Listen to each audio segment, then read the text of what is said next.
8.1.2 तंत्रिका कोशिका की संरचना, स्ट्रक्चर ऑफ नर्व सेल। अभिरंजक तकनीक एवं सूक्ष्मदर्शी के विकास के बाद 1910 के दशक में इनकी संरचना का स्पष्ट अवलोकन किया गया और पूर्ववर्ती विवरण की पुष्टि की गई। तंत्रिकाओं की व्यवस्था और वृद्धि संबंधी शोध 1930 के दशक में इलेक्ट्रॉन सूक्ष्मदर्शी के आविष्कार के बाद आगे बढ़ा। इनकी संरचना के स्पष्ट अवलोकन से यह पाया गया कि तंत्रिकाएं विविध प्रकार की होती हैं और यह तंत्रिका कोशिकाओं के गुच्छे से बनी होती है। प्रत्येक तंत्रिका कोशिका में एक केंद्रक और कई माइटोकॉन्ड्रिया हैं। इनमें अन्य कोशिकांग भी पाए जाते हैं। तंत्रिका कोशिका की विशेषता यह है कि इनकी कोशिका झिल्ली और कोशिका द्रव्य का विस्तार अनेक शाखित संरचनाओं के रूप में होता है, जिन्हें डेंड्रॉइड ब्रांच्ड ट्री लाइक कहते हैं। इनमें से कुछ लंबी विस्तारित संरचनाओं को एक्सॉन, एक्सिस कहा जाता है।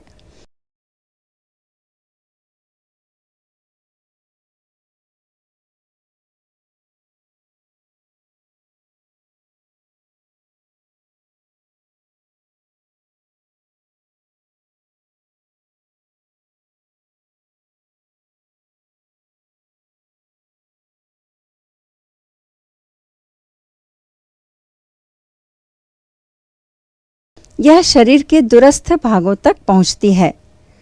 कुछ एक्सॉन में वसायुक्त भित्ति पाई जाती है, जिसे माइलिन भित्ति कहते हैं। वैज्ञानिक श्वान ने अपने अध्ययन में पाया कि माइलिन भित्ति कोशिकाओं की बनी होती है, इसलिए इन कोशिकाओं को श्वान कोशिका नाम दिया गया। क्या आप जानते हैं, तंत्रिकाओं के विवरण के लिए वैज्ञानिक कैमिलो गोल्जी और रेमन कजाल को 1906 में नोबेल पुरस्कार मिला। उनका विवरण 1850 के दशक में रॉबर्ट रिमार्क द्वारा दिए गए विवरण जैसा ही था। उन दिनों रिमार्क का विवरण किसी ने नहीं माना था। एक एक्सॉन पर माइलिन भित्ति की कोशिकाएं ऐसे लिपटी हुई होती हैं कि बीच बीच में नियमित रूप से कुछ रिक्त स्थान रह जाते हैं। चित्र में इन्हें अ से दर्शाया गया है। माइलिन भित्ति से सूचनाओं के संचार को गति, एक्सॉन को सहारा और सुरक्षा एवं कई एक्सॉन का गुच्छा बनने में सहायता मिलती है। मस्तिष्क व मेरुरज्जु से शुरू होने वाली तंत्रिका कोशिकाओं के एक्सॉन हमारे शरीर के अन्य भागों तक पहुंचते हैं। आपको यह जानकर आश्चर्य होगा कि कुछ एक्सॉन इतने लंबे होते हैं कि वे हमारे मस्तिष्क या मेरुरज्जु से लेकर पैर की अंगुलियों के अंतिम छोर तक फैले होते हैं।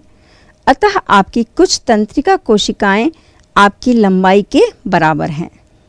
ऐसे लंबे एक्सॉन वाली तंत्रिका कोशिका का केंद्रक वाला सिरा कहाँ होगा? मस्तिष्क या मेरुरज्जु की सुरक्षा के लिए हमारे शरीर में और कौन से अंग हैं? तंत्रिकाओं के अलावा हमारे मस्तिष्क व मेरुरज्जु में रक्त की नलिकाएं एवं तंत्रिकाओं को सुरक्षित रखने वाली कई अन्य कोशिकाएं भी पाई जाती हैं।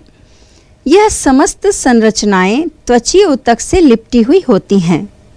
इन पर भी अस्थियों से बने कवच, खोपड़ी और रीढ़ की हड्डी के रूप में से मस्तिष्क व मेरुरज्जु की तंत्रिकाएं सुरक्षित रहती हैं। सूचनाएं तंत्रिकाओं तथा तंत्रिका एवं मांसपेशियों के बीच के संपर्क के स्थानों से होते हुए प्रसारित होती हैं। ऐसे संपर्क स्थानों को साइनेप्स कहा जाता है। गौर करने की बात यह है कि साइनेप्स शब्द का अर्थ जुड़ा हुआ है, पर वास्तव में दो तंत्रिकाओं या तंत्रिकाओं और पेशी ऊतक में साइनेप्स एक अंतराल है। इससे सूचनाएं कुछ रसायनों द्वारा प्रसारित होती हैं। अब तक प्राप्त जानकारी के अनुसार सूचनाओं का आवागमन रासायनिक और विद्युतीय संकेतों के रूप में होता है। तंत्रिकाओं एवं साइनेप्स से सूचना का प्रसार एक अत्यंत जटिल प्रक्रिया है। इसके बारे में आज भी शोध हो रहे हैं।